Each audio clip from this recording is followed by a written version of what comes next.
Well, think of consciousness. What that's capable of, refined even further.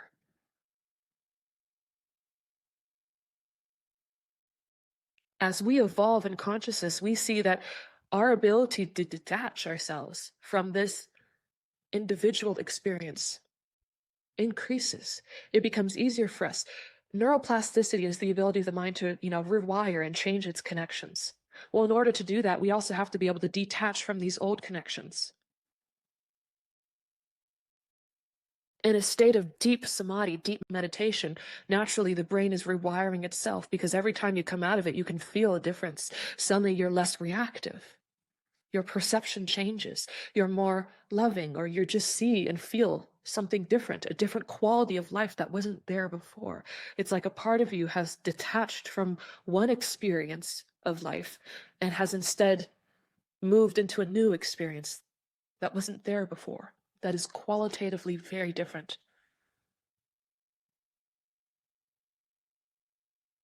That is the divine power in our lives. That when we establish ourselves in that through deep, deep meditation, when we find the stillness, the epicenter of our minds, at the very center, the very heart of our minds and our beings, is a single pointedness that leads to stillness. Because if there's anything we know about that which is manufactured, you can always find the manufacturer's fingerprints in whatever they manufactured. They'll always brand it, they'll put a logo on it, they'll do something. You can always trace it back to the manufacturer. Within the mind, within these infinite facets, which is really just consciousness with a structure, a manufactured consciousness.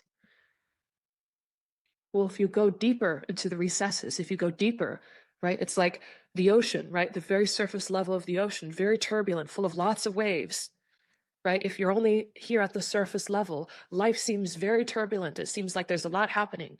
It seems like life is a very specific way, but when you go deeper into the deeper depths of the ocean, you find an incredible stillness that's happening simultaneously as those wild waves atop it. And that stillness, when you go deep enough, it is not influenced or touched upon by those waves. It stays that way. It is permanently still.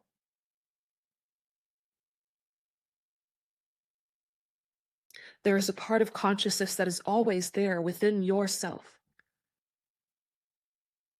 right? The manufacturer. There is always something that resides there that is permanently still. You don't have to make it still. It already is stillness.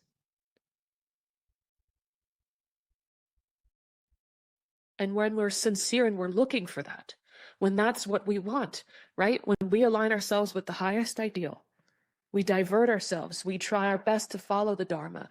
What happens naturally is our beings begin to purify. We become more innocent and pure. And what this innocence and purity is, right? It's not naivety. What innocence and purity is unadulterated consciousness. It's consciousness without the additional mental modifications of perception. Purity is in a moment when there's chaos happening around you to be connected with love and stillness and grace, to see the beauty behind every moment. That's purity, to see the truth, to be so pure in consciousness that amongst those turbulent waves, you reside permanently. You adhere in that deep stillness of the ocean, unaffected. Because the mind can detach. It can go deep, deep into that ocean until eventually it stays there. And you can't separate it.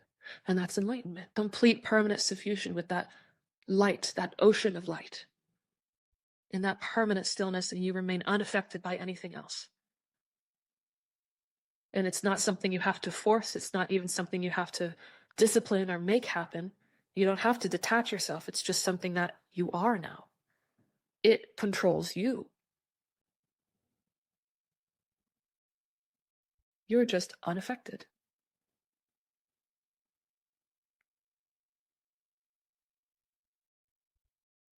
Right? If you suddenly get those $1 billion, what do you care if you lose a penny?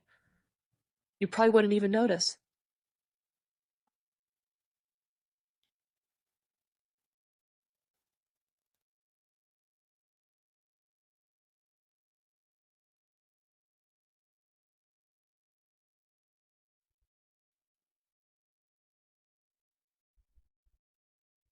It's like you're in the room with the sun and a bunch of people are fighting over whose candle is the brightest.